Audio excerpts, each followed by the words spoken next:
What's up, nerds?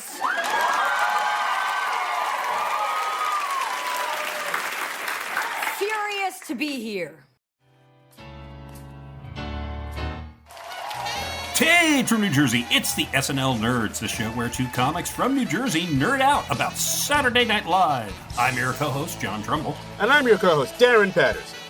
I got to rest from that. I put so much energy into that intro. I think I'm spent. I came in hot. I came in hot. Same. I really should have stretched. That was Woo! Yeah. Oh my God.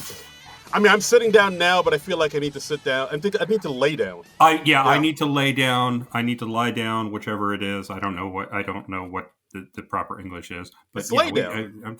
Is it lay down or lie down? It's lay lady lay, not lie lady lie. Oh, well. Is it? Okay. Is it? Or I don't know. Yeah. Okay.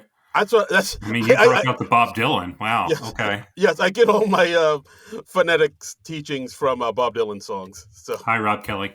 Hey. Oh, nice. Shout out to him. Yeah. So yeah. Okay. Well, why don't we rest for a little bit? We'll reconvene here in 5 minutes. I'll just pause the recording. We'll come back. We'll be energized once again, but we can't come in too hot this time. Okay. All right. Okay. All right. Yes. Okay. All right. And break. Whew. Okay. I'm better now. Yeah. That's good. Good teamwork there. Yeah. Okay. Yeah. All right. Now I feel much better now. Yeah. Me too. What day is it? I think we're still nominally recording this on Monday, but I just woke up from a nap, so who can tell? It's dark out. It's dark out. It was gray and rainy today. Time has no meaning. Yes. To quote Yggdrasil, the tree, time is an illusion. Ooh, I see what you did there. That's what we call foreshadowing. Yeah. In the podcastosphere. Yes. Yeah. I have a feeling that we're going to have the same opinion later on something. If we don't, I'll be shocked. I would be shocked. We will retire this podcast immediately. It'll be Barb and Star all over again. Oh, good. So, okay. If you're wondering what these cryptic references are about and you didn't read the title of this podcast before you started listening, well, first of all, welcome. Secondly, we're the SNL Nerds. We're covering this week's SNL episode with host Amy Poehler. Hey, I've heard of her. The musical guest role model. And this is season 51, episode 2 from October 11th, 2025.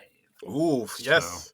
And as Amy points out in the monologue, this is coming out on the official 50th anniversary of Saturday Night Live. The very first episode aired 50 years ago on October 11th, 1975. That's neat, right? That they have an actual new show on the actual 50th anniversary. That's neat how that worked out. That is pretty neat. I thought they would, at the very least, mention it. I didn't know if they would go all out, would they maybe recreate the Wolverine sketch or something like that? But yeah, no, I didn't. I was expecting a mention, and that was it. And I think they did it just right because we had the big hoopla earlier this year. Most of the stuff dropped in February. Honestly, it's been happening since fall of 2024. We had the Saturday Night movie, we had the Lorne Michaels biography, we had the primetime special, we had those 4 behind the scenes specials. Ooh. I mean, it was a to do. Yeah, it was all right. We could do to keep up with that all. Yeah, that's true. They pretty much gave the show its flowers, as the kids say. Yes. So to play it a little bit more low key on the actual 50th birthday, I think it's fine. It's like your actual when you turn your 50, you don't do a big crazy party and go nuts in the village. You have a sensible dinner at an early afternoon or late afternoon, and then be in bed by 9. That is pretty much exactly what I did for my 50th, except for the in bed by 9 part. Yeah. I had a nice dinner at Just Jake's in Montclair, New Jersey. Yeah. I was there. Shit. You and the wife came out to that. Yeah. Yeah. Hot damn. Yeah. Sure did. Yeah. That was lovely. Yeah. She was like, I'll come out with you, even though no way. I think she wasn't there. Now She that I think of might it, not. I don't. My I'd wife. have to go look at the pictures, honestly. Yeah, she's very elusive. It's hard. She's like Maris Yeah, on a Frasier. yeah, and also I don't think she cares for me. So, Well, that's yeah, I mean that's a whole nother thing. But that's Hey, let's talk about Amy Poehler. Amy Poehler. Cold open. Cold open. We got they were doing the Pam Bondi hearing for this week, which I didn't watch. I barely read about. I try not to, just because I know it's just going to upset me and bother me. And yeah, it's like I'm trying to get through these next 4 years. Like I'm still in that fall mode of SNL's back. I gotta like pay a little more attention to the news now, so I have context for this stuff. And yeah, okay. Yeah, like I mean, I got the beats of what actually happened, and yeah. it's not too far off what's happening here. So basically, it's a Pam Bondi Senate Judiciary Committee hearing. Mm-hmm. A lot of the the people of the Senate trying to question her about certain things, and Yeah. of course, in real life, Pam Bondi was very defensive and insulting to everybody. So Bobs and weaves and doesn't answer questions. yeah, Yeah. DOJ is moving like Cash Patel's eyeballs very quickly in different directions. Yeah. And she says to and it's Amy as Pam Bondi, and she says to Mikey Day as Blumenthal. She says, "Before I don't answer, I'd like to insult you personally." So. Yes. We got this Mukes playing like a strong Southern character. He was playing Senator Kennedy. Yeah, it's really pumping up that Foghorn Leghorn voice. Yep. I'll say, boy. I believe our friend Dennis Perkins from Late Nighter said he was bringing a lot of Main Justice energy to it. I was like, yeah, yes. I can see that. That is perfect. Yes, Oh wow, Main Justice. What a sketch. Holy Toledo. Yeah. And we got our first, but not our last cameo of the night. We got Tina Fey coming on as Christy Noem, who says she's the rarest of creatures, a brunette that Donald Trump listens to. Yes. Very cute. Yeah, it took me a minute to really discern if that was... I kind of knew that was Tina, but for a minute, it's like... It throws you when she's not wearing the glasses, right? Yeah, and also like the way she's done up, she almost kind of looks like a Kardashian. Like, I swear her lips look plumper. Honestly, yeah, I think they did... Yeah, there was like a fake lip thing of some sort going on. Yeah, it took me a minute, but I was like, the voice sounded kind of Sarah Palin-ish, though, so that was kind of how I tagged it as Tina. Little bit, yeah. And of course, with Chrissy Noem, there's like a lot of jokes about, of course, when she shot her dog, which is I still can't believe that's out there and people are cool with it. If you shoot a dog, you should never ever live that down for the rest of your life. Yeah. You shouldn't in a reasonable world. You shouldn't. But of course, she says, "Hey, dogs don't get shot. Heroes shoot them." Yeah.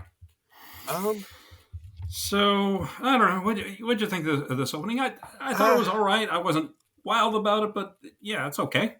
I thought it was okay. Some of the jokes were honestly kind of weak. Like that Cash Patel joke I just said. It was like, It wasn't that strong, but I mean, I feel like because it was Amy Poehler and Tina Fey in it, they definitely helped elevate it a little. Yeah, I mean, they always know how to sell material. So yeah, so even the jokes, even though the jokes weren't that great, and even though they weren't taking as harsh a digs at the this current administration, it still gives you the warm fuzzies to see them. Yeah, exactly. So I'll give it a passing grade, but only because Faye and Paul were able to sell it or elevate it as they do. Mm-hmm. Yep. That's what I say. All right. Monologue.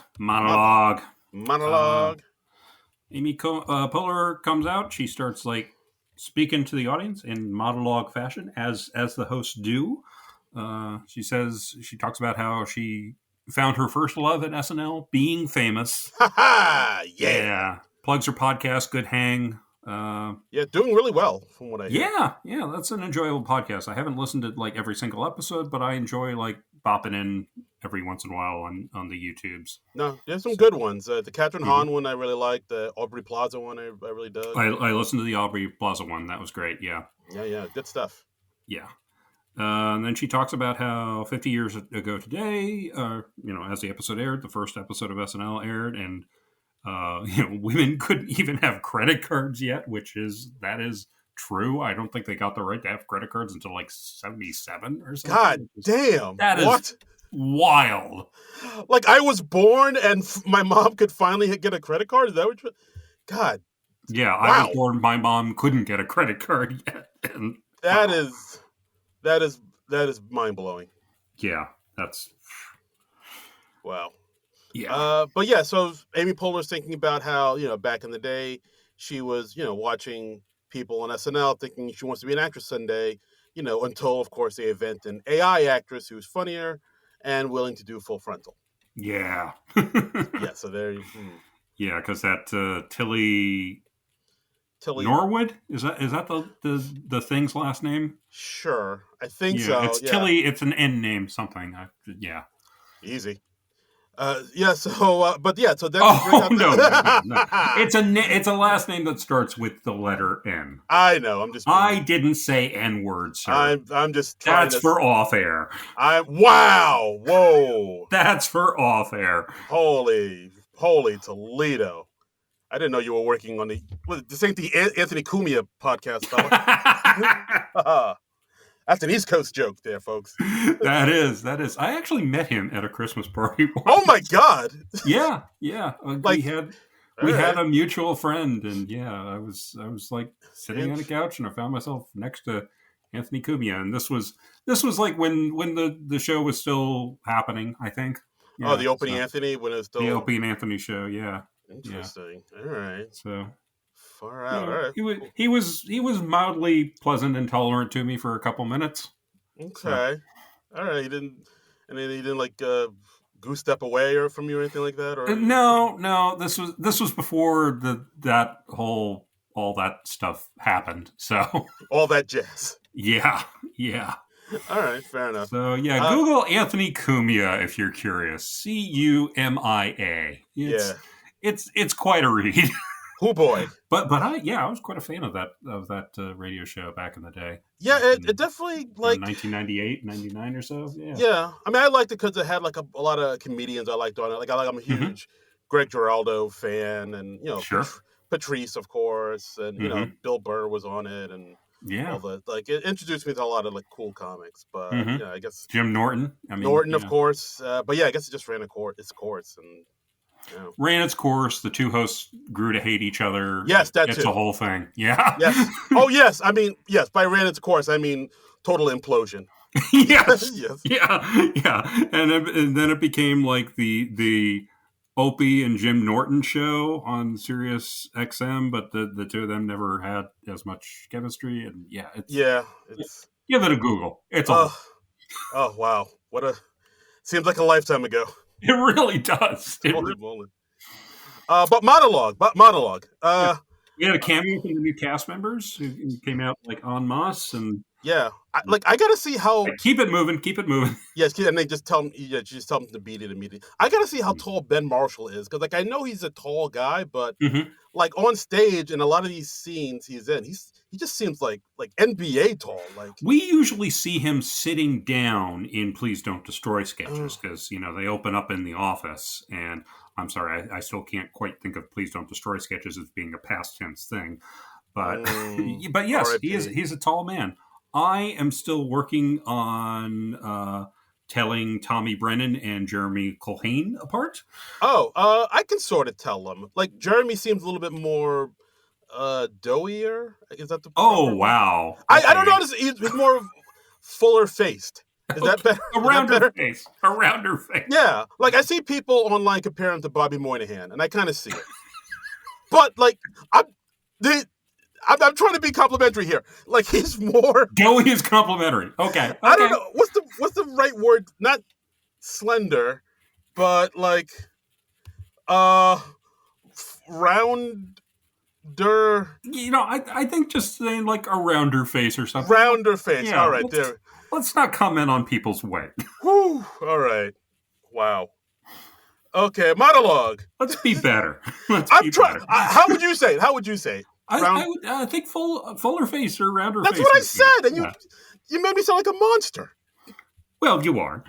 Wow. I mean, for a variety of reasons. Okay, yes, but not for that reason. Okay. There you go. All right, that's all I'm saying. That's all. I did like Poehler's line at the end. She says, like, "Oh, by the way, I am willing to do full frontal, but nobody's asked me." Yeah. Yeah, monologue. I liked it. Enjoyable. I mean, Poehler's always solid. She's a pro. She's going to come out. She's going to kill it, and yeah. It was fun. How can you hate Poehler? She's America's sweetheart.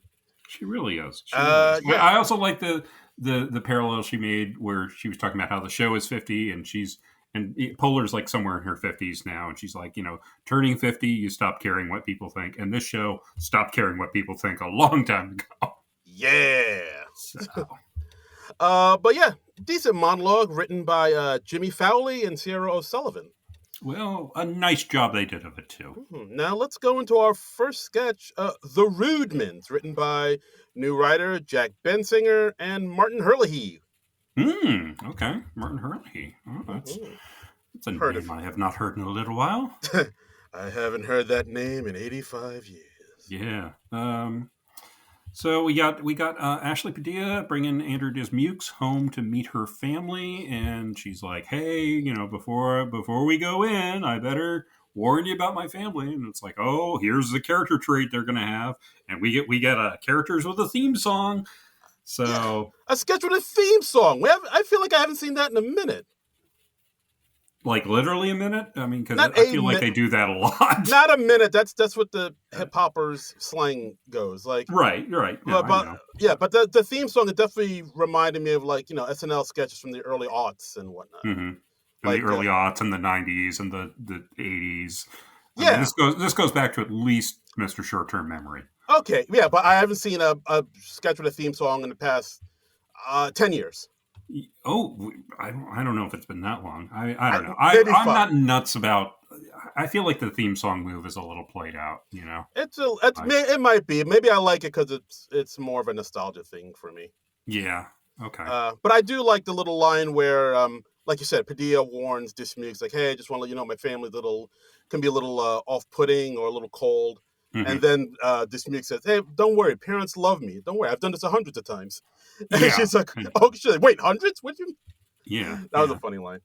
That was cute. And then she comes in, she meets the family. It's Amy, it's Bowen, it's Sarah, and we also have Mikey as like apparently an alcoholic brother. Yeah, and like basically the thing is with them, they respond in like this sort of tone where I don't know how to exactly describe it, but like they kind of sound offended by everything. It's like a kind of a verbal trait that I've seen a few people have, but it's hard to sort of pinpoint what it is. Okay, here's the thing that got me about the sketch. I didn't think they were really rude so much as just sarcastic. So yeah, but then how would you incorporate the word sarcastic into their last name? Because the sarcastic mans. Sure. I mean, that's fine. That would be more accurate. Maybe they could just make a punchier theme song out of the Rudemans, but I was just like, you're not... I mean, you're kind of rude. It's in the general umbrella of rude, but it was... I don't know. I wasn't too nuts about this because I just thought, we're doing a bunch of hacky lines ironically, and that doesn't really make it funny. Yeah. So... I mean, I've seen a lot of people online like be kind of down on this one. I didn't mind it that much. I don't know, like because like the way they're doing is like Dismukes would talk to Bowen and be like, "Hey, so I've heard you work at NASA," and Bowen would be like, "By NASA, you mean the National Air and Space Association?" Then yeah, I guess that's not what it stands for, but okay. Is it not? I don't know what NASA stands for. National Aeronautics and Space Administration, I believe. Okay, all right, spaceman. I think and if I have that right, yeah, please, get on my case about it. Okay. So. But yeah, like Dismuke says they basically talk like cashiers at Buffalo Exchange, where they're just Hmm. like they kind of sound like confused by what you're saying, and also Yeah. like what you're saying is wrong, but they're just Yeah. gonna kind of let it go. I mean, what? Yeah. Like a little Yeah. of that, but I think I can understand people not being on board with that, which is maybe why I think two things kind of save it. One thing is the sketch isn't that long, so they don't draw it out Hmm. that much, and also the physical stuff at the end, because we get to the point where um, Sarah Sherman brings out some queso dip. She takes Hmm. this crazy fall into the living room table and spills it everywhere. Yeah. It's like pretty impressive. Kind of reminded me of like Matt Foley a little bit. And Hmm. Hmm. uh, then Dismukes gets upset with all of them to the point where it's like, oh, what if I start talking like you? Like, hey man, what?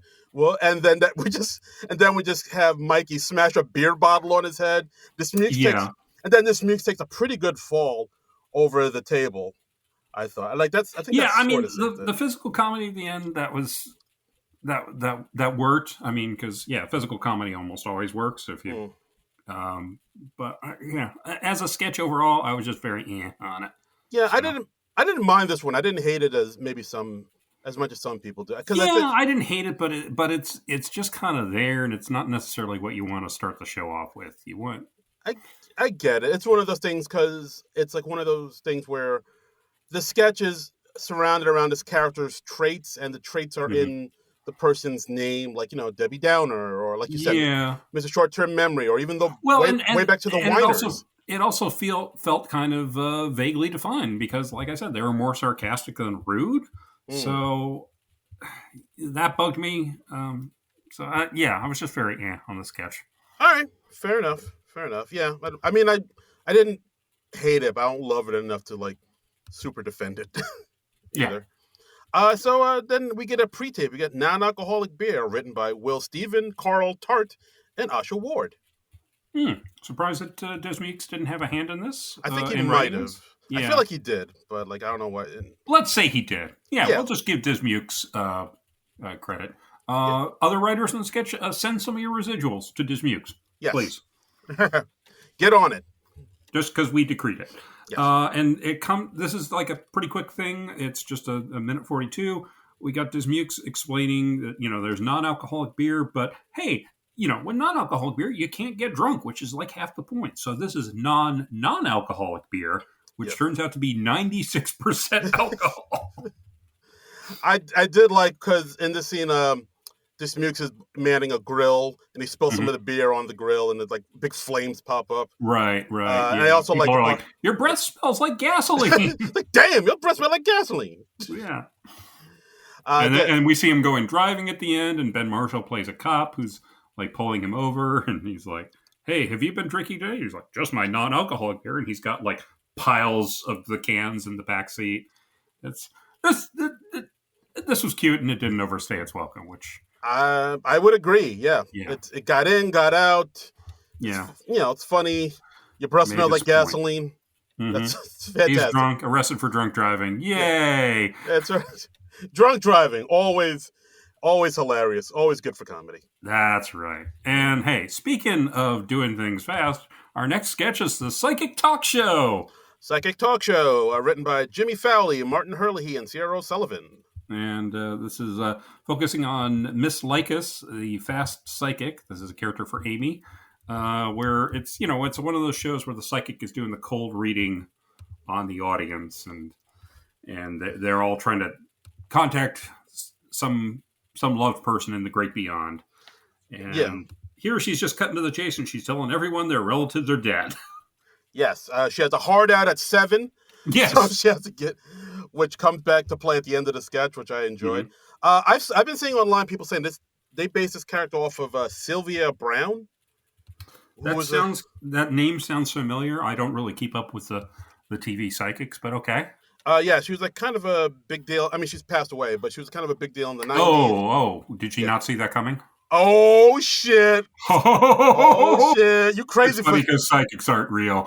Yo, you crazy for that one, son. Yeah. You wildin', fam. But yeah, Sylvia Brown.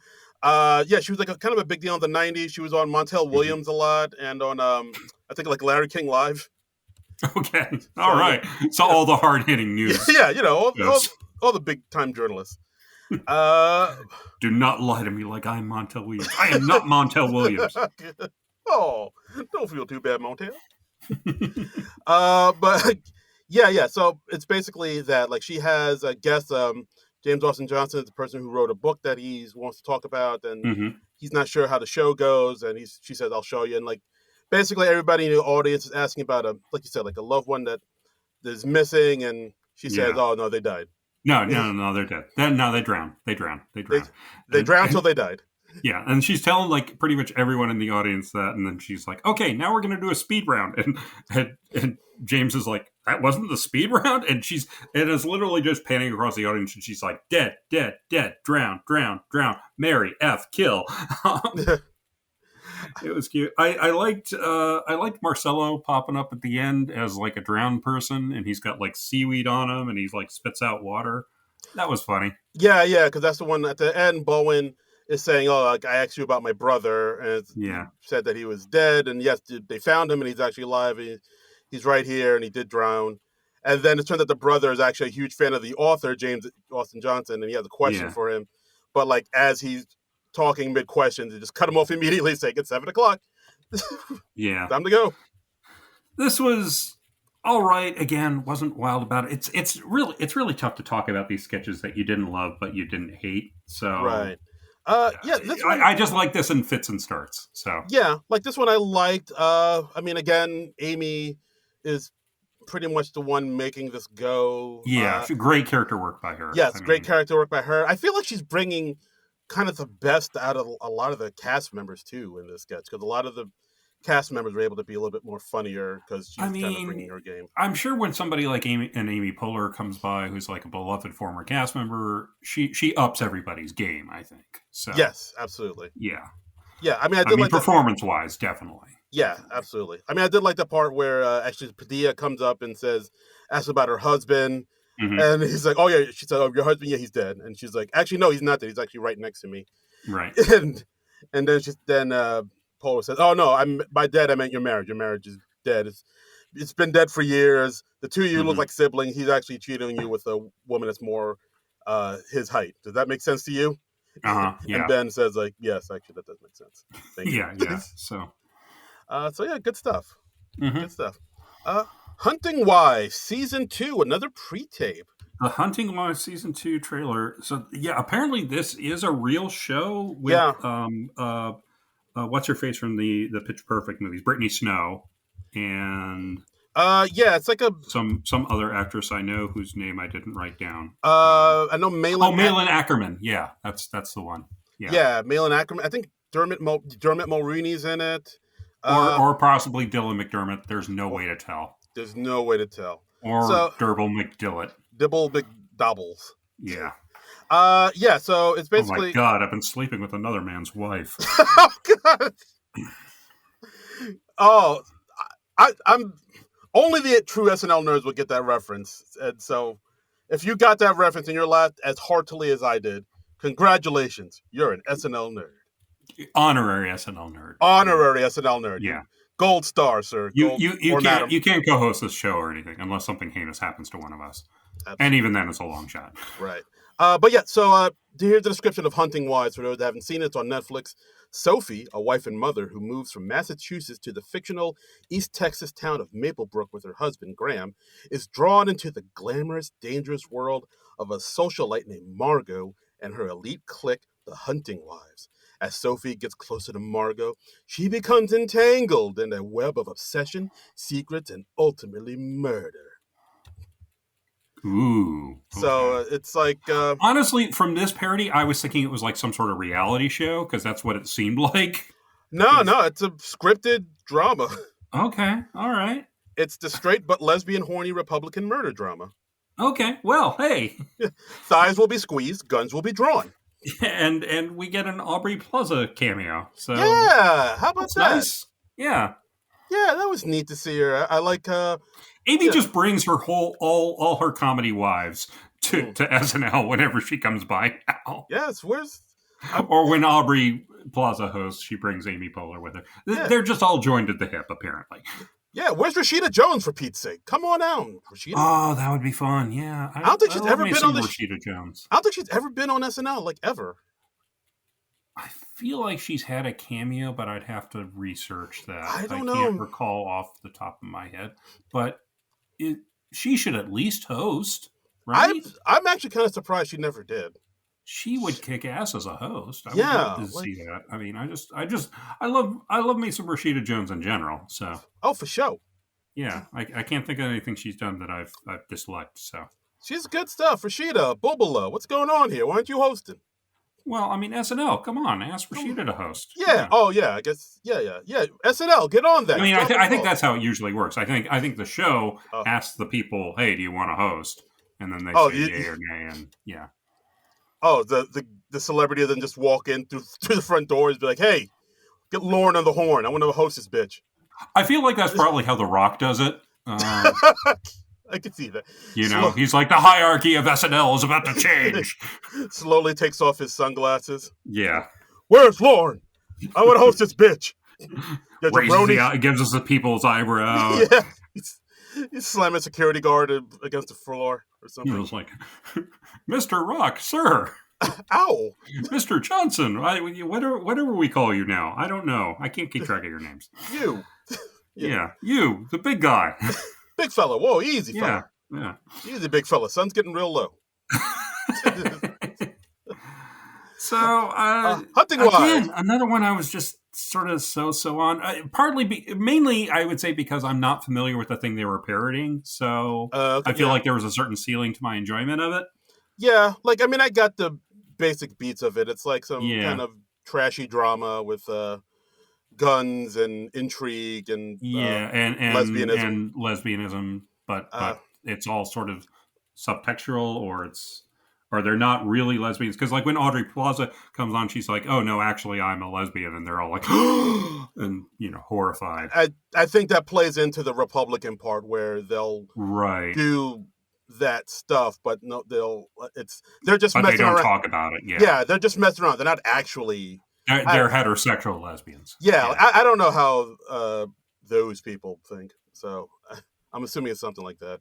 Yeah. But Frank, please pull that quote. Oh boy. It could come in handy later. Yeah. Critics say, I haven't watched it, lies the Washington Post. And it's like if the L word took place in Yellowstone. This show has healed our nation, writes A.I. Scott, the new computer that writes reviews for the New York Times. That's cute. Yeah. A.I. Scott. That was clever. Yeah, it's play on A.O. Scott. There you go. See? Yeah. Wordplay. We're doing it. Work birth. This one's written by Jack Bensinger, Mike DiCenzo, Ali Levitan, and Ben Marshall. Ooh, okay. We got Poehler. She's 9 months pregnant. Today is her due date. Mm-hmm. She's still at work. She refuses to take her maternity leave.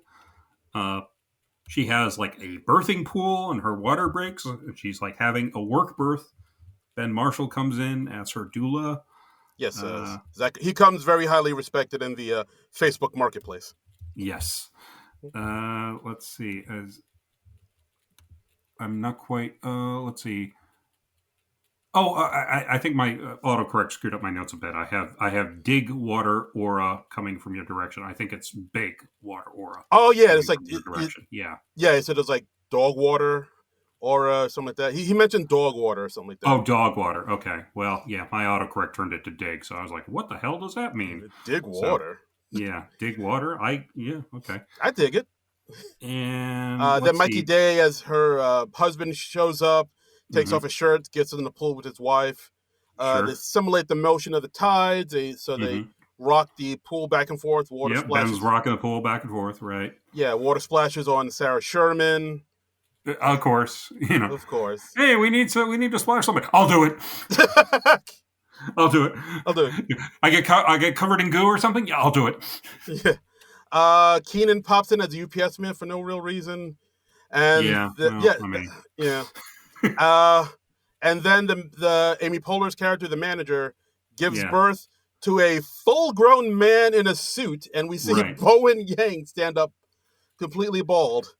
And yeah, I did like that touch because it was a nice, bizarre touch at the end of the sketch. that was so, but it felt like something out of like The State or UCB or something. Yeah, it was this neat sort of surreal touch. Again, so on the sketch itself. Didn't make me laugh too much, but by God, the cast was giving it their all. They were, yes, I will give them that. I thought the Yeah. sketch was okay, but like it's one of those sketches where you see the cast, give it their all, and you see like they're having fun with it more than the sketch is actually funny. Yeah, I don't feel like the audience was responding that much. I don't remember a great deal of laughter, so it was just but a little more weird for the sake of being weird. But I liked that it got really weird at the end with Bowen as a full grown baby. yeah, that was when that happened. In a 3-piece suit. So yeah, when that happened, I was like, all right, we're in Silly Town now. Okay, here we go. we are, Mm-hmm. and we're not leaving Silly Town for a while. We're like camping out at Silly Town. Oh, we're gonna be deep in Silly Town. We are deep in Silly Town. Oof. Yes. But first, we got our musical guest. We got Role Model. I was not familiar with Role Model before this.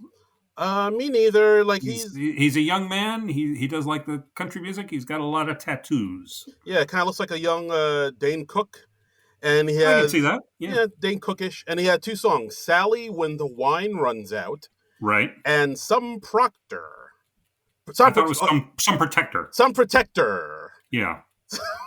Some prospector. It's about a gold prospector. Here's my gold.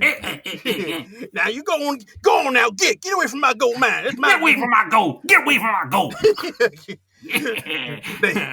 Name's Whiskey McChuggins. That's my gold. That's my gold mine there, right there. I liked when Amy introduced him. She was in a T-shirt of the original cast. I thought that was a really nice touch. The OGs. Just a nice little silent tribute to the folks who started it all. I thought that was great. I was trying to look around and see where I could find that T-shirt for a minute. I was like, oh, that shirt's kind of cool. It's got to be at the NBC store, right? Maybe. I don't know. Guys, let us know. Yeah, go check it out. Go to NBC.com and hit shop. I'm just guessing that would be the place to search. Yeah. But yeah, as far as Role Model goes, I did a little research on him. His birth name, Tucker Harrington Pillsbury. Get the fuck out! What? That's what Wikipedia tells me. Tucker Harrington Pillsbury. So when you poke him in the stomach, he just goes hee hee hee. That's the whitest name I've ever heard since. It's aggressively white, right? It's up there with Benedict Cumberbatch. It is. It's like so white, it's almost a hate crime. I'm surprised, like, the third isn't at the end of that name. Yeah. They built a hayloft for him. Yeah, for this song? Yeah. I mean, for both songs, because he's in the hayloft for both songs, but I'm just like, we built I don't know. I've said this before, but I think the productions for SNL musical guests is getting to be a bit much these days. Yeah, a little bit. Like, I blame Kanye, as I do for most things. As you should. He is the one. I think we talked about this. Like, yeah, they talked about it on the music special that they did. You know, it was like Kanye they did a big thing production wise for him, and then every musician who came in afterward that was like, well, you did it for Kanye, so yeah, now they do it for everybody. See, you do it for one artist, now you got to do it for every artist. Yeah, even though that guy's an insane douchebag. Yeah. Ooh, damn. Oh wait, are you talking about Role Model? I'm talking about Kanye. Oh yes, of course. Yeah, of course. So I'm just like, why are we all following the president of the insane douchebag? Yeah, so. let's not do that. Yeah. But yeah, Role Model's music's all right. It's like ineffective. It's like country pop. It sounds like music you'd hear at the mall, honestly. Yeah, the music you try to tune out at the mall. Yeah, I was just like, he's very mediocre. He's in his sparkly jeans. I actually wrote down in my notes, I miss Tom Petty. So, that's what I started thinking about during the song. I was just like, I miss Tom Petty. Oh, I think that every day. Yeah. Yeah, and I mean, of course, the big thing everybody's talking about, you know, since they're not really talking about the music, is when Charlie XCX came out and danced around during his first song, "Sally When the Wine Runs Out." Because as I found out, like I've looked it up. Apparently, this is like a thing. This is part of a thing of the song. Is he like gets somebody from the audience, or he gets like some sort of celebrity cameo to play Sally in the song? Yeah, like it's something I didn't know, but like I think it kind of started when some like content creator did it, And Yeah. so like it's become a thing now where like even in one of his performances, Bowen did it. I think Oh, now, really? Oh, yeah, I didn't see that. Okay. I think Natalie Portman did it, and Sure, why not? I believe Al Roker did it once. That I love. Okay, that's awesome. I feel robbed that we got Charlie XCX instead of Al Roker. He's in the building. Yeah, So maybe it's past his bedtime or something. I don't know. I don't know. Yeah, he's like, oh, it's the weekend. I don't want to come. Yeah, it's like, come on, I'm cool. I was kind of proud of myself that I did recognize Charlie XCX when she came out, even though she's like, wearing sunglasses. I was like, oh, hey, that's Charlie XCX. So, yeah, there you go. Look at you. You're hip and like, young. I'm hip. I'm with it. And I mean, the music nerd in me liked the fact that she was wearing a Max's Kansas City shirt. Like, for those that don't know, like, Max's Kansas City was this, like, music venue in New York City in, like, this, late 60s, in the 60s and 70s. And it was, like, a big place to hang out. Like, I mean, most people know about CBGBs, but Max's Kansas City was also pretty big. Like, I think Debbie Harry worked there as a waitress before Blondie.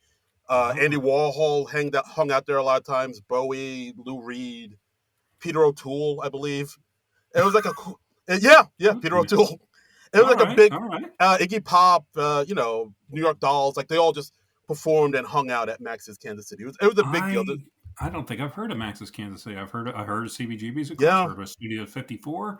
I have not heard about this other hip venue that was around when I was like in single digits. No, Max's Kansas City is like almost the unsung, cool, hip, venue. It's even hipper than those other two. It is. So you haven't heard of it. Yeah. Exactly. So like you can be like next time at the next party, you can be like, oh, you got a CBGB's t-shirt. Oh yeah, I guess they're okay. I got a Max's Kansas City t-shirt. I guess guess you never heard of them. They're kind of cool kids hang out with them. But you're good for you and your CBGB's t-shirt. But that's nice. That's you got a Target or whatever. But So yeah, and the second number, Sun Protector. He did another song. It's a different lighting scheme in the hayloft. Now it looks like a night scene. I think there was rain outside for a bit. Ooh, I wrote down in my notes, he's okay, but who gives a fuck? So I was not terribly impressed with the role model. Yeah, just a big old bag of meh. Yeah, just fine. Very mediocre. It's fine. It's inoffensive. It's right. It's wallpaper. It's there. Yeah. It's just like, okay, another current musician I don't entirely get, and I feel very old and close to death. Wow. So that's always nice to have an existential crisis in the middle of SNL, in the middle of my weekend comedy show. Yeah, I couldn't enjoy this musical performance because the breath of the Grim Reaper was blowing down my neck. Exactly. So. Weekend update. Michael Che and Colin Jost. I felt like mixing them up. Wow. Yeah, you threw me off there, man. I threw myself off. Because I was like, Michael Jost? That's not right. Jekyll Most and Jekyll Che. Yeah. Okay. Well. Yeah. So, I confused myself.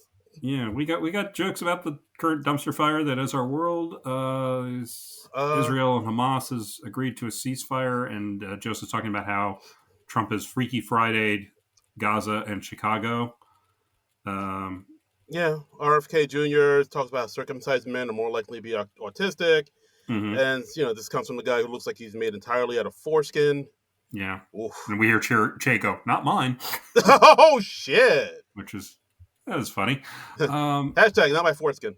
That sounds like a Lifetime movie. Not without my foreskin. Not without my foreskin.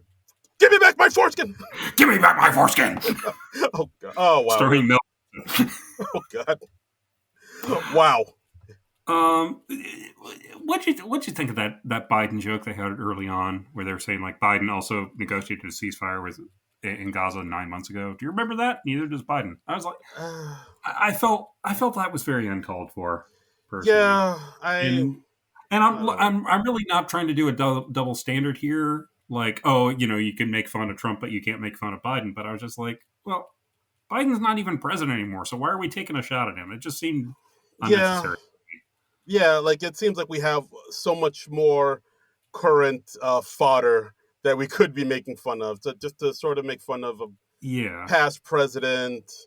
And Like, the joke's not even that. Especially when it's like, oh, he's senile or he has dementia type joke. It's like, the other president's right there, guys. Yeah, and it's a joke, and it didn't get much of a laugh either. Yeah, it really wasn't worth it. Yeah, it was a weak. It's like a joke they've told 100 times when he was president. It's like, oh, he's old and losing his marbles and he's crazy. I don't know. It felt like, oh, let's stick this in here so that to prove we're going after both sides, but. When it's not even the current guy in the office, it's just like, okay, why? Yeah, it wasn't. Yeah, I will admit the jokes in this Weekend Update weren't their best. I mean, the biggest deal they had was when Che made that AI video and he put Jost in the Epstein parties. Yeah, like, right, he's deep faked into the Trump and Epstein thing, and Jost he always takes it so well. He's just like, oh, not nuts about that being out there. I mean, because obviously he like shot some green screen footage for that. Yeah. So yeah. Yes. I mean, again, tip of the hat for Jost for being such a good sport. Yeah, absolutely. So we got some death segments too. We got a concerned New Yorker, Rhonda Lacenzo. Yeah, oh, there's no H. Yeah. Lacenzo. On Mr. Zoran Mamdani, who looks like he might be the next president of New York. And a few. Did you say president of New York? What? Yeah, I think you said president of New York instead of mayor of New York. Mayor, that's the thing. That's the word. That's the word you're looking for, sir. That's how word works. It looks like he'll be the next mayor of New York. He's like the president, but for a city. Yeah. And a certain sect of people aren't too wild about him being the next mayor, which I have heard a lot of, people on the right and most of Long Island. Also, a lot of establishment Democrats, and I guess we're seeing more of this because we're in the northeast of the country, so we get like a lot of spillage news from New York City. So we're seeing like targeted ads and stuff like that. So if you're like up in Minnesota, hi Scott. You might not be hearing about this quite as much, but right, yeah, absolutely. So, Sarah Sherman comes out playing a stereotypical Long Island, her people because she is from Long Island. Yeah, and she calls him a hipster jihadist. Yeah, talks about how she voted for Cuomo in the primary 48 times. Yeah, talk about free buses, rent free. I heard he's going to enact Sharia law. And I know Sharia. She does my nails. She can't be doing no Sharia law. Yeah. And then she says he's an ISIS-trained millennial Nepo baby from Uganda. So just kind of just spoofing how like all these absurd lies spread about candidates so quickly, especially if they're candidates who aren't like old establishment white men. And we're so messed up. Beyond messed up. Yeah, and then she talks about she had a sex dream about him. And she wrote a screenplay about it. She wrote a screenplay out of it, and then she says like, "Oh, I'm not Islamophobic. I'm just scared of all Muslim people." Good character work from Sarah. I liked Che was playing off her well, where he's the reasonable straight man. He's sort of countering like, oh well, no, all these absurd things you're saying are not true, and it was pretty good. I certainly like this more than the next death segment. So I see that, but I thought this was okay. I mean, this is a character I'm sure Sarah has maybe kind of known growing up in Long Island, or maybe beat her family. I don't know. So she has a good idea of how to play it. She knows when to ham it up and whatnot. Good voice work. She got in a shot at Jost too, which is impressive. Yes. She can't sit behind the Weekend Update desk without getting a jab in at Jost. No, you got to get a Jost jab. Yeah. Just jab. Hashtag just jab. Yeah. So although I didn't mind this, I feel like it maybe went on a little too long, but not too much. Okay. And so next up, let's talk about the segment you hated. Grant and Alyssa talk about cuffing season. Yeah, which is, cuffing season. That's like sort of, it comes around in October, and then the thing is, you can't really dump someone during the holidays. So Yeah. if you get involved with someone late in the year, like in October, you're basically with them through at least Valentine's Day. You can't dump them until like late February or March. Yeah, so it's like somebody to hibernate with, kind of. Yeah, someone to spend the holidays with. It's like squirrels gather nuts for the winter. Right. Women gather. No, continue with this metaphor. When women gather nuts for the. You know what? Let's. There you go. Let's there continue. You go. I'm sorry. So we got Grant and Alyssa. It's Marcelo and Jane Wickline as Grant and Alyssa, the couple you can't believe are together. And the joke is, they have nothing really in common because she's like this quiet, introverted intellectual type, and he's this hockey jersey wearing bro type. Yeah, I noticed Marcelo wasn't as loud as he usually is in these, which Okay. No, but I feel like it works. I feel like it's better when he's loud. He was still loudish, but he wasn't like as he wasn't dialed up to a 10 like he normally is. This was like he's more of a 7. Yeah. I was just like, was anyone clamoring for these characters to come back? I think so. I feel like they were like they liked them because of the Marcella thing. I think so, and and also the fact that he's loud and she's quiet. They play off each other well. The juxtaposition of that is funny. But yeah, this one definitely wasn't as strong as the ones before it. There were a few good jokes I liked here and there where, they talk about apple picking and Grant tells his Alyssa, say, hey, tell Coach Joe's that funny thing you said when we went apple picking, baby. Tell him. And she said, I said, please calm down. Because he's always screamy, John. I didn't like it that much the first time around, so I wasn't really thrilled to see these characters back. I don't know. I'm not too nuts about Marcelo. I just don't think he has a very wide range. And I think he's developing some lazy habits on the show because he's been kind of rewarded for the really broad stuff he's done. So I don't know. Yeah. But I know he hasn't been on the show that long, but he's been on, I feel like, long enough that he should be starting to try to branch out a little bit more and do different things. Or maybe he is, and he's just not getting that stuff on. Maybe, I don't know. I don't know. From where I'm sitting, it just feels like he doesn't have that wide of a range. So, I get very tired of cast members when it's just I'm seeing the same stuff over and over and over from them. Keenan, excuse me. Boy. Fighting off a cold. Okay, sorry. But yeah, like I feel like this is around the time where, like, if Marcelo wants to get out of that sort of stereotypical hole that people trying to keep on placing him in, he needs to do it like now. Yeah. Or else he's just going to be the loud, screamy Latino guy. Yeah, for the rest of and, which I don't want. I don't want that more for than that. Yeah. Like I don't like seeing any cast members get pigeonholed. I want every cast member to have a broad range and do like a variety of characters, and like we can hit on this more later in the show. But I feel like Ashley Padilla, we're only 2 episodes in, she's freaking killing it, and she feels like she's been on the show for years in a good way.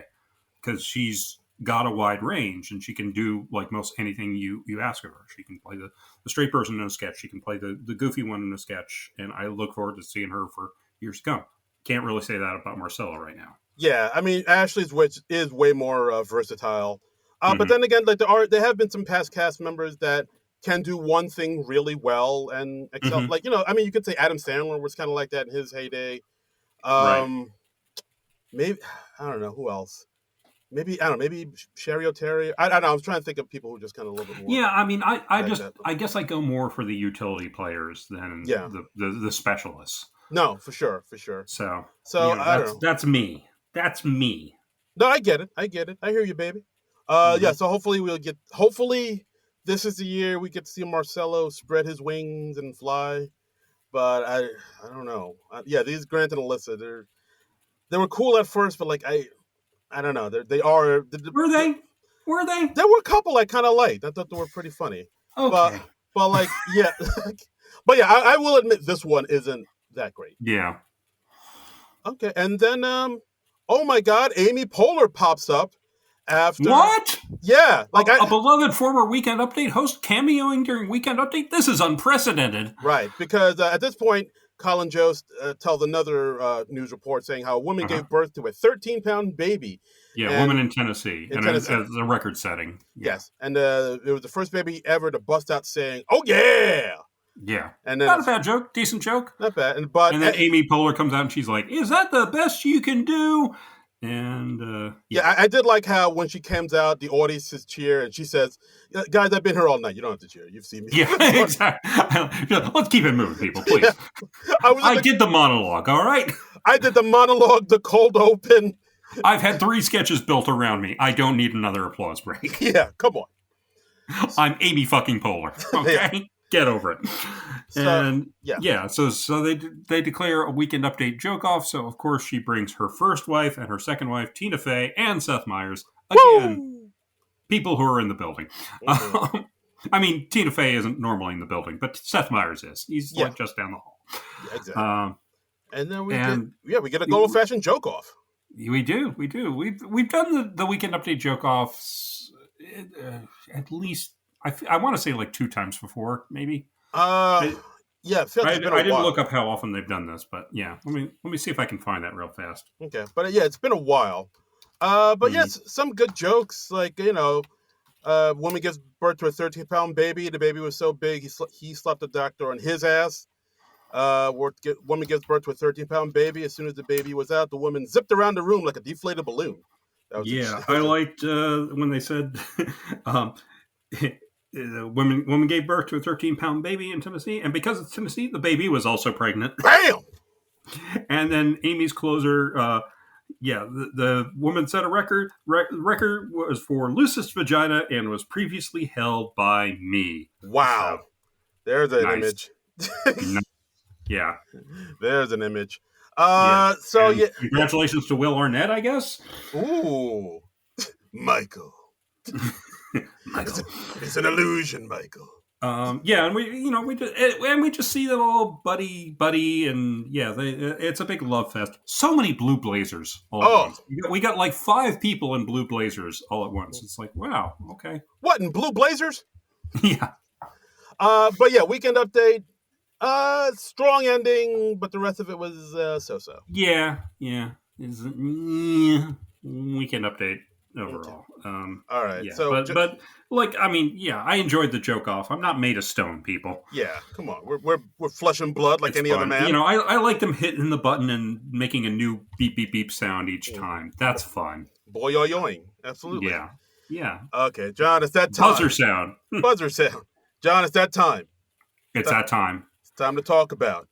I mean, look, we've had a lot of so-so reactions to the sketches. Yeah, we've had a lot of laughs here, people. Is this show beyond saving? Is it just going to be sort of a plain mediocre show? Or are we going to have a sketch that fucking hits it out of the park? Experience. We're gonna have a sketch that hits it out of the park. It's experienced lawyers, written by experienced lawyers. Yeah, Andrew Smukes, Martin Hurley. Knew it. Yeah. James Austin Johnson. Knew it. New writer, Maddie Weiner. Maddie Weiner, you are, I mean, wow, what a way to start your SNL tenure. This was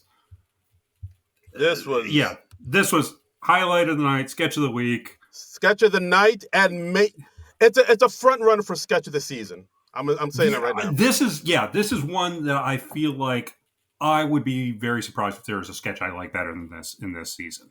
This was instant classic in my mind. This instantly went into my best of season 51 playlist, which I try to keep up with for sure of the season. Yeah. This was okay. So we got Diz Mukes and James Austin Johnson. Already, I'm loving it. I love it when these two weirdos pair up together because they just get absolutely unhinged together, and I am here for it.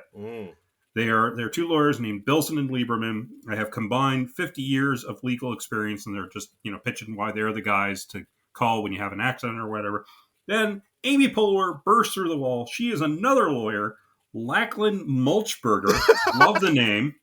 Love the name. She's got like a curly gray wig. She's got beefy, hairy arms. She's like bursting through the wall like a Kool-Aid man. I am here for it. She's still wearing nail polish though. Is she really? I didn't Yeah. notice that. If you I go will back have and to watch it again. if you go back and watch the video, she's dressed like a man, big Popeye arms, bright red nail polish. Look, hey, that's their journey. Look, nothing wrong with it, man. I dig it. Nothing wrong with it. We have heterosexual male friends who wear nail polish just because they like feeling pretty. Yeah, do you, Mulchberger? Yeah. And Mulchberger says, like, I have 50 years of legal experience all by myself. And then later she upgrades it to like 75 years of legal experience. She got 25 more years of legal experience just in the time since they started the commercial. Damn! Love it. Mm-hmm. And Mulchberger says, like, I'm the lawyer for you, but not so fast, because camera pans over to the Drabble sisters. Yeah, we see Veronica, Padilla, and Chloe as three old ladies, all in walkers, all sisters, that combined have 240 years of legal experience. Yes. And then we go back to Bilson and Lieberman. They say, not so fast. We've cloned ourselves. We're now Bilson, and Lieberman. They each have 4 clones. And they have 300 years of legal experience. I love it when Disney says, clones, activate! And then they all start talking in unison. This is like unhinged in the best. Like, this is like, not since like the Falconer have we seen something this wonderfully insane on SNL. Love it. But not so fast, because Lachlan Mulchberger just merged with Turtletaub and Shelby, tortoises at law. And they wheel out 2 actual tortoises with little tiny neckties and briefcases. Great touch. And they have over 400 years of combined little experience. One of them was even on the Mayflower. Yes. And then we have Sarah as Dracula. She's a stereotypical Bela Lugosi type vampire, and she's got a 400 years of legal experience, and she also, with her babies, has 400 years and 9 months of legal experience. And she's got like 3 babies strapped to her chest. Yeah, and of course, this all culminates to Bowen as Yggdrasil the Evertree, the wellspring of all life. The world tree from Norse mythology. The world tree, yes. Which I know from reading many a Thor comic back in the day. Oh, wow. And then Keenan as Zeus, and the sketch even uses Keenan well. He's like, hey, I was on Earth, and I was like, transform myself into a swan, get my thing on like I do. And this was great. I loved it. I mean, it's all I want in an SNL sketch. It gets weird and unhinged. It utilizes most everybody in the cast. Right. It escalates. It escalates so beautifully. And it's funny. You don't see. I mean, each escalation is surprising. Yeah. Sketch of the week. Sketch of the month, very possibly sketch of the season. I'm calling it 2 shows in. Sketch of the season. Sketch of the season. Bam! Boom! Pow! Just end it now. It's over. You're not going to do any better. It's over. And I had a feeling that you liked this one just as much as I did, because like you used this as a thumbnail on the Blue Sky profile. No, this sketch was easily sketch of the night, and of course it ends with the jingle in the Celino and Barnes tune, Idrisil, injury attorney. Time is an illusion. We are shadows. Yeah. I mean, the sketch, I know we both don't like it when sketches are weird for weird's sake. Yeah. Like Adult Swim style. But this is weird, but it also has some logic to it, because the whole thing is, the whole game is the lawyers are trying to one-up each other about how much legal experience they have. So that way... Right. So as long as it has that, I was like, okay, so I can... It's hanging on that thread. That's nice. Yeah, I don't like random weird. I don't know, just because it's so easy. And I like there to be an internal logic to a comedy sketch, even if it's an insane logic. and this has like the best kind of insane logic. I think that was great. Yeah, I mean, when the clones came out, I was like, oh, I was like, okay, yeah, we're in insane like Monty Python territory now. So Bilson, and Lieberman.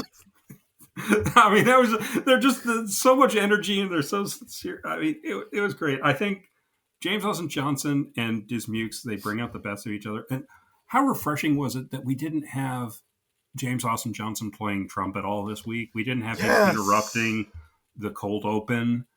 Yeah, we just used, he got to play a variety of characters the way he should, and he's really strong in a sketch that's coming up. I think. He's a good straight man. Of course, everybody knows him as the Trump guy because that's like the best weapon and best well-known weapon in his arsenal. Right. But like, I like it when we can see he can do other things, and he's a lot more versatile than people give him credit for. Yeah.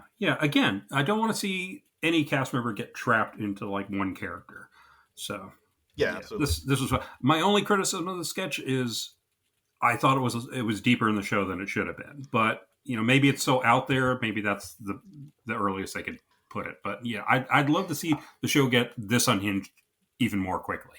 Yeah, I think maybe that's it. People thought this is really weird. We should put it in the second half. It's got to go after update. People ain't ready for this weirdness.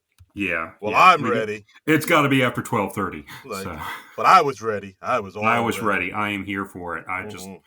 It's okay. I kind of hope they don't do a sequel to this because it would be really tough to top this. Yeah, no, please, like SNL, if you're listening, and we know you are, don't.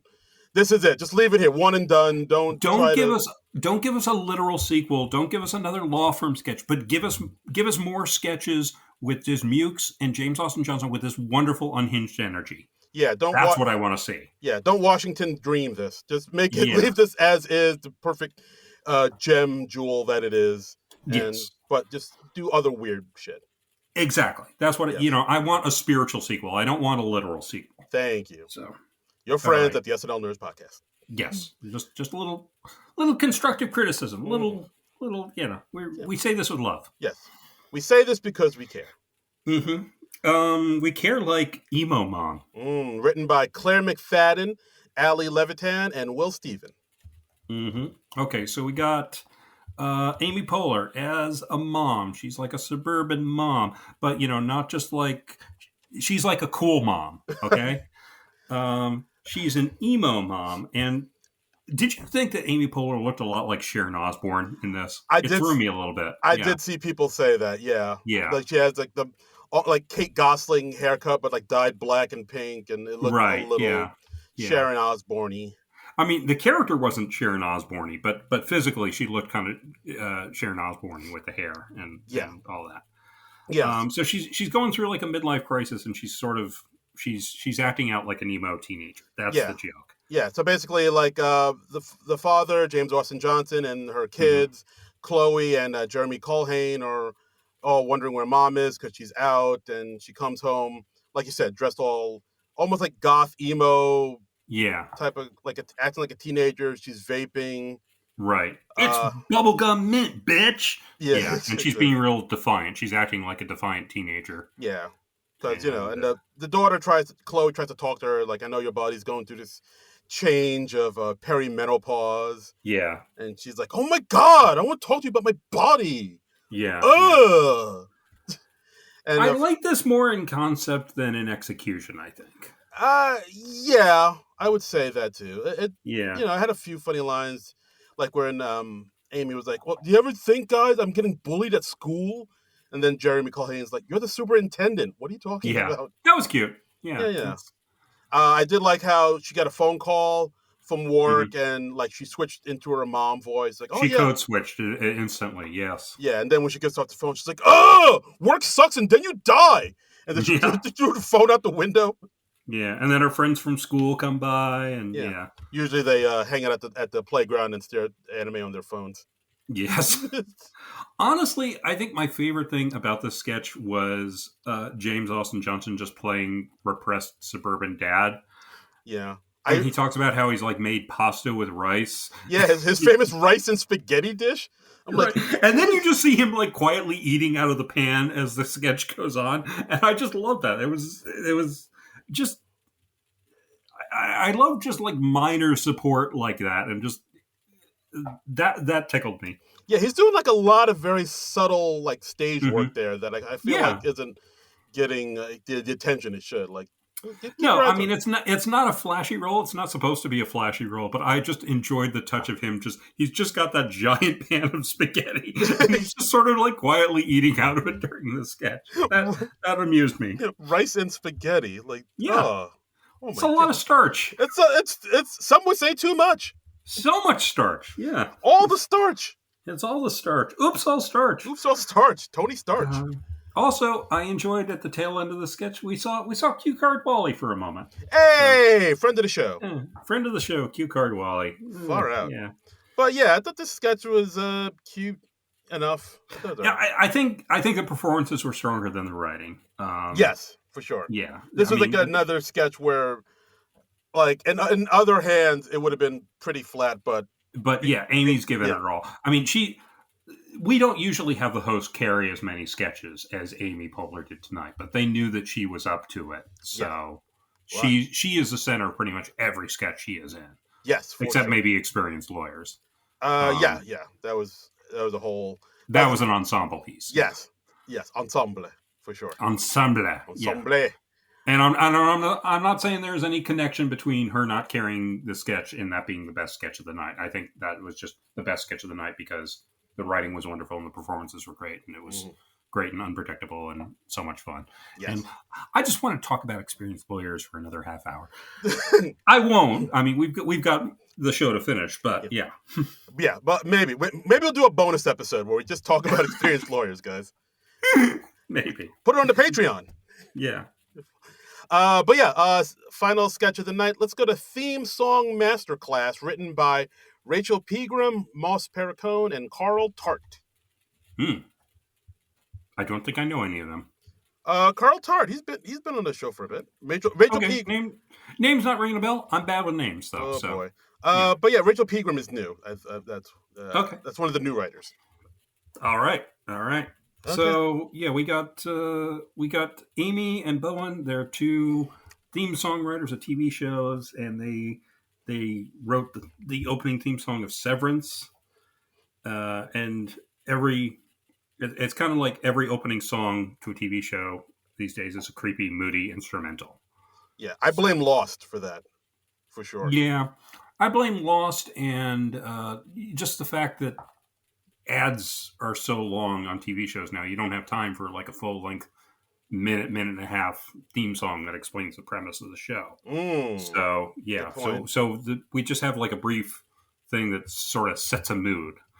So yeah, good point. I didn't think of that. But yeah, so we have, like I said, it's Amy and Bowen. They're at Juilliard giving a masterclass in front of the students, talking about their process of writing theme songs, and they talk about, like I said, Severance was the first draft, was like, that was the end product, but then they did a first draft, and they sing the first draft of Severance, which is like a 90s style hip-hop rap. Like they even say later on in the sketch, it sounds like the Fresh Prince of Bel-Air. Yeah, why do these all sound like Fresh Prince of Bel-Air? Because it's like, it's a thing that explains the premise, which used to be like the standard thing. Exactly. And then they say Severance, they chop your brain in half. One half for work and one half for sex. And they're like, that's not what the show's about. But this I think I appreciate a little more because I've watched Severance, I've watched The Pit. So I know the shows that they are referencing. It's not like the Hunting Wives where I'm like, what is this? Yeah. Is this a real thing they're parodying? I don't know. So yeah, I appreciated it a bit more. And I liked how everybody mad at Jane Wickline's student for no reason.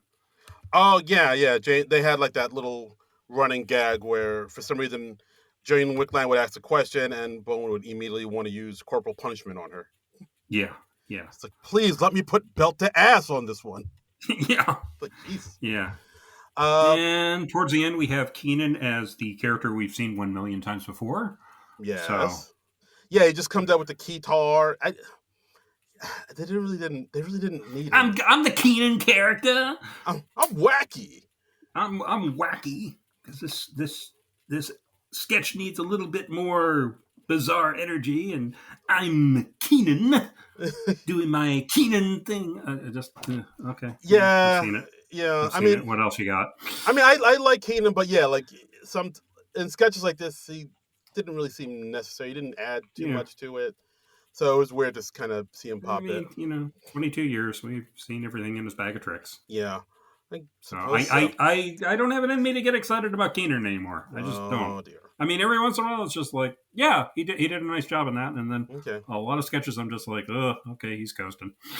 Oh boy. So So theme song masterclass. Okay, not bad. okay, a Yeah, real come down after experienced lawyers, but yeah. Like I feel like, yeah, like experienced lawyers was like, how is any other sketch going to follow that? That's like, if that had been the last sketch of the night, I would have overall felt much better about the show yeah, because it would have ended on a high note. But it's as it was, it's just this jewel that's in the middle of a so-so show. yeah. It's. I mean, I don't know. Yeah, I mean that sketch was so good, it kind of doomed all the other sketches after. Yeah, It's like when a it comedian just goes on and kills, and like another yeah comic has to go follow him. It's yeah like I can't go after that. It was, well, that was Chris Rock. I can't go after him. yeah. So, but yeah, theme song masterclass. It's okay. And Yeah, then we it's fine. yeah, and then we got a title card.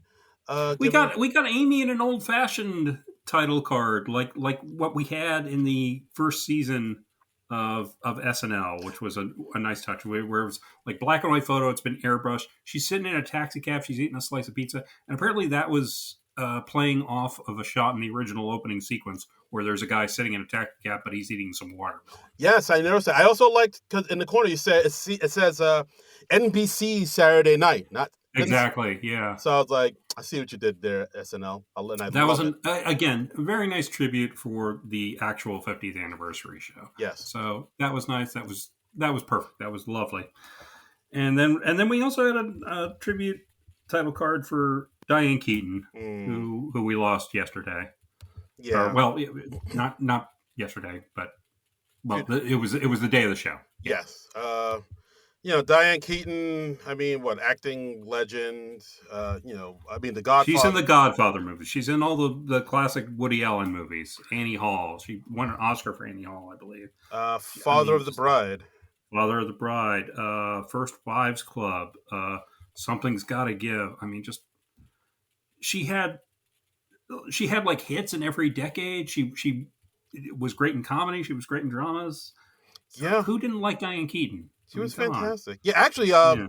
she also has a bit of an SNL connection, even though she never hosted or appeared on SNL. Yeah, Uh, yeah. I was surprised to see this. You shared this on the Blue Sky profile. yeah. But SNL featured player Ashley Padilla, actually before she was on SNL, she actually was Diane Keaton's assistant for a Yeah, while, and like they, recently, like as yeah, recently as 2024. yeah, So yeah, because in the 2024 movie Summer Camp that right. stars Diane Keaton, Kathy Bates, Alfre Woodard, and Padilla is in it.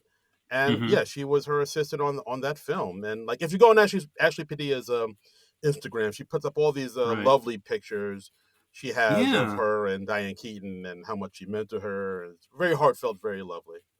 And actually, I did this. And I realized like I hadn't been following Ashley Padilla on Instagram. That was an unfortunate oversight. I don't know Mhm. how I missed that, but Need to yeah, correct that. I did. I did. I followed her instantly. I was like, holy shit, I'm not following Ashley Padilla, and she's like swiftly becoming one of my favorite people on SNL. So yeah, Yeah. you goddamn right. I hit that follow button. Absolutely. And Yeah. Keaton even credited Padilla for helping her create the book Fashion First, which came out last year. So, I mean, the two of them had a really strong bond, a really strong friendship there. So, That's awesome, and yeah. our condolences to Ashley for the So, loss of your friend and mentor. yeah. So And then that's the episode. But let's go on to the blue skies. Let's see what our friends and family and fans say about this episode. We got our good friend Nick Storr saying, definitely a step up from last week. Felt like an episode from the Poehler era. Enjoyed the attorney sketch, laughed at the stupid Colin AI joke. Today marked the start of the Ashley Padilla takeover of SNL. So glad to see her and JAJ, not you, Dad, all over the app. Okay, so our friend Helion says there was a lot less cameos than I thought there would be, which is a good thing. I feel like this was a healthy, balanced episode. We saw just about every cast member. Most of the new people spoke at least twice, and it was funny. All in all, great episode. Can't wait to hear your thoughts. Yeah, the last couple folks are a little more positive on the episode overall. I think without that experienced lawyer's sketch, I would feel kind of disappointed with this episode. What about you? Okay. All right, fair enough. Stephen M saying, at first not loving it, and it grew on me to B-. Did enjoy the lawyer commercial. Weekend update bit is a bit tired for reunions. More fun for audience, I think. Hunting Wives funny too. Yeah, I think when you get the old weekend update anchors, the audience is always reliably going to go nuts because you love seeing your old friends. But yeah, they have gone to that well a lot. So little bit, yeah. And it's also like everybody in late night gets along so well now. I want a good late night feud again, just for old time's sake. I want to see like some SNL cast members who just absolutely fucking hate each other, or the other late night hosts like deciding no, we don't like Jimmy Fallon anymore because he's a fucking tool. Yeah, where's the vitriol, man? I want to see some of that old Letterman Leno energy. I want to see that again. Yeah, let's get some fights. Let's do some backstabbing. Yeah. Let's call somebody's names to their face. Punch, slap. People are too... Knees to the groin. I was about to say people are too civil, but people in late night are too civil. They get along too well. Yeah. Everybody else in the world, no, they are fighting all the time. So yeah, no, the real world, everybody's insane. Yeah. Late night, civility reigns supreme. I mean, it was refreshing at first, like seeing everybody, but now it's like not really a special thing when you see somebody on one of the other shows. You see like Kimmel on Colbert and Colbert on Kimmel in the same night, and then like Seth Meyers' brother appears on Kimmel all the time, and it's so civilized and civil. It's just I'm kind of tired of it. Gross. Yeah, it's all gentrified. What is this? I want the gritty old New York back. I want Bill Murray and Chevy Chase getting into fights 5 minutes before air. I want calling the cast member medium talent. Yes. Come on. I want some of that energy, just for variety's sake. I want bitter, angry, coked up men screaming at each other. That's all I want. That's all I want. Yeah. Thank you. Yeah. I was at that party. Motherfucker wouldn't talk to me. What the fuck is that about? Come on. Okay. I got a great idea for a pilot. I got a great idea. I got so many great ideas. Oh my god. Oh my god. Let's open a disco. Let's open a disco. Yes, absolutely. Yes. You want to fight? Let's fight. What a grapple. Let's grapple.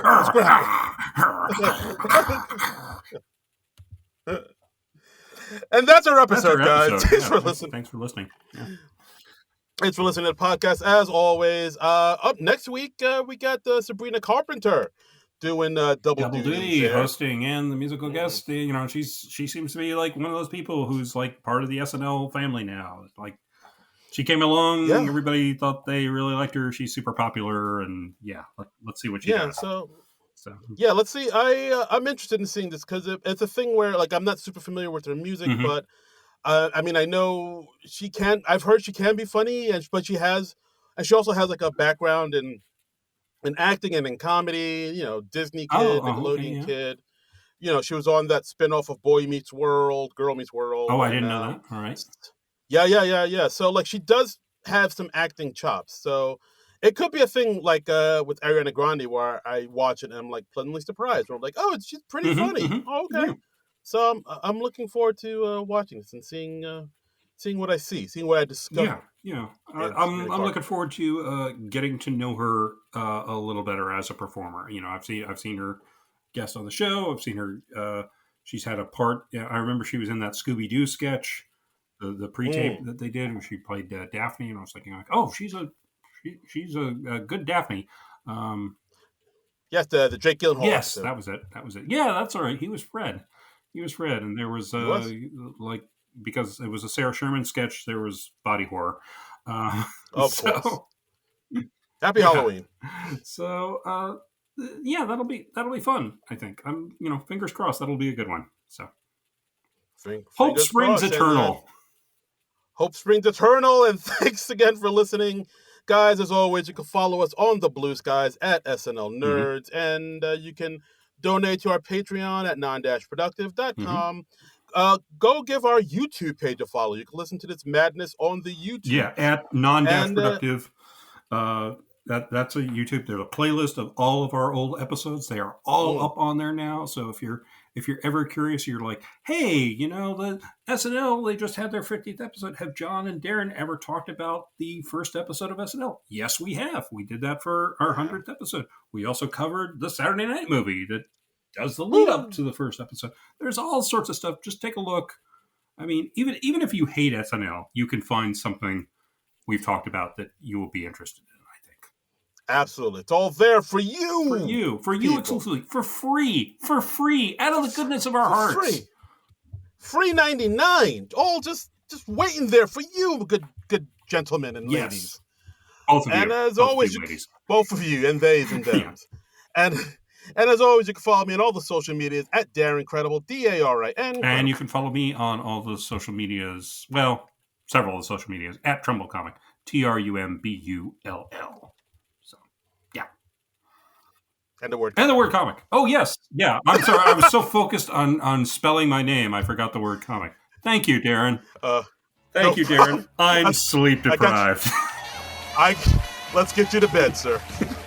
Let's get you to bed. It is 10:20 at night as we are recording this. It's too late. It's too late for my ass. Oh, boy. Okay. All right. So let's, good night, Moon. Good night, Moon. Good night, Darren. Good night, SNL. Good night to all. Thank you for listening. We will see you next week with Sabrina Carpenter. But until then, nerds out!